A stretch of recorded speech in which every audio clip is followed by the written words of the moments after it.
प्रतिशत दलितों के जीवन की चिंता न तो सरकार को है, न ही मुख्य विपक्षी पार्टियों के लिए है, जो पिछले 30 वर्षों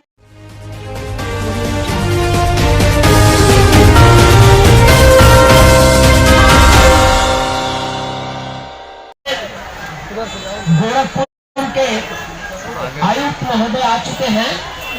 जो ये जनहित की जो आवाज है, ये जो जनहित का जो आंदोलन है और हमारी जो मांगे हैं, ये हम आयुक्त महोदय को सौंपेंगे और ये आयुक्त महोदय हमारे ज्ञापन के संदर्भ में हमारे बीच में अपनी बात भी रखेंगे। पर उसके पहले ये महामहिम राष्ट्रपति महोदय को संबोधित हमारा ज्ञापन है द्वारा श्रीमान मंडल गोरखपुर के माध्यम से ज्ञापन हम भेज रहे हैं। और ज्ञापन में हमारी डिमांड क्या है, मैं आप सबके समक्ष, आप सबको साक्षी मान करके आप सबके समक्ष में ज्ञापन पढ़ करके आयुक्त महोदय को सुनाऊंगा और फिर आयुक्त महोदय जो हमें आश्वासन देना होगा वो देंगे आगे की कार्रवाई करने के लिए। महोदय, विषय है दलित आदिवासी पिछड़ा भूमिहीन गरीबों को प्रति परिवार 1-1 एकड़ जमीन दिलाने के लिए मांग पत्र ज्ञापन हम आपको सौंपेंगे। दलित पिछड़ा जमीन अधिकार आंदोलन का यह दूसरा चरण है। इसके पहले हम 17 दिसंबर 2022 को आपके समक्ष आ चुके हैं और आज हम 17 मार्च 2023 को आपके समक्ष ज्ञापन दे रहे हैं और ये दूसरा चरण का हमारा ज्ञापन है। महोदय, चूंकि राष्ट्रपति महोदय को संबोधित है तो महोदया करके संबोधित है। महोदया, आपको अवगत कराना है कि भारतीय समाज में कृषि योग्य भूमि आजीविका का एक ऐसा साधन है जिस पर आदमी पीढ़ी दर पीढ़ी निर्भर रहकर सम्मानजनक जीवन निर्वाह करता आ रहा है।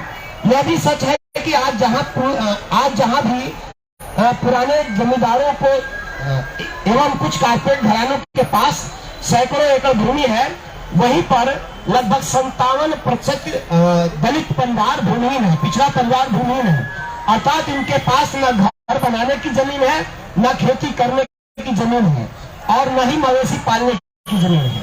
भूमि का प्रश्न दलित बहुजन आंदोलन का अनिवार्य हिस्सा रहा है। महात्मा फूले छत्रपति साहू जी महाराज, पेरियार सहित बाबा साहब डॉक्टर अम्बेडकर ने इस प्रश्न पर अपनी राय रखी है। कांशीराम साहब भी प्रत्येक भूमिहीन परिवारों को 1-1 एकड़ जमीन देने का वादा अपने भाषणों में करते थे। तमाम विद्वानों का मत है कि जमीन का वितरण गरीब मजदूरों के बिना देश में विकास की बात करना बेईमानी है। दलित जमीन के अधिकार से वंचित है और दलितों के ऊपर अत्याचार बढ़ता जा रहा है। यदि दलितों पर के पास जीवन निर्वहन के लिए जमीन होगी तभी वो स्वाभिमान से अपनी आजीविका कमा सकेंगे, तो इन पर अत्याचार नहीं होगा। महोदय, तेलंगाना सरकार ने 15 अगस्त 2014 को निर्णय लिया था कि तेलंगाना प्रदेश के सभी भूमिहीन दलितों को 3-3 एकड़ जमीन खरीदकर निःशुल्क वितरण करेगी। इस योजना के अंतर्गत 2022 तक लगभग 16,000 एकड़ जमीन खरीदी जा चुकी है, जिसकी कीमत लगभग 75,000 करोड़ है। यह जमीन 6874 परिवारों को वितरित की जा चुकी है। इसके अतिरिक्त तेलंगाना सरकार दलित आदिवासी बच्चों को करोड़ों रुपए की सहायता देकर विदेश में पढ़ाई करने के लिए भेज रही है।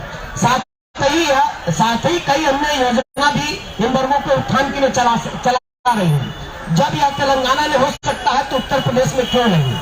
तेलंगाना सरकार ने जमीन के प्रश्न को हल करने के लिए नजीर प्रस्तुत किया है। यह पूरे देश में किया जा सकता है। इनका आर्थिक जीवन, सामाजिक जीवन अत्यंत ही कठिन है, अपमानजनक है। राजनीतिक जीवन का तो कोई मोल नहीं है। कोई भी थोड़ा सा लालच देकर इनका वोट खरीद लेता है, क्योंकि गरीब और असहाय दलितों की पहली प्राथमिकता पेट भरना होता है। लेकिन 57% दलितों के जीवन की चिंता न तो सरकार को है, न ही मुख्य विपक्षी पार्टियों के लिए है, जो पिछले 30 वर्षों में कई बार सरकार में रही है। सर, वही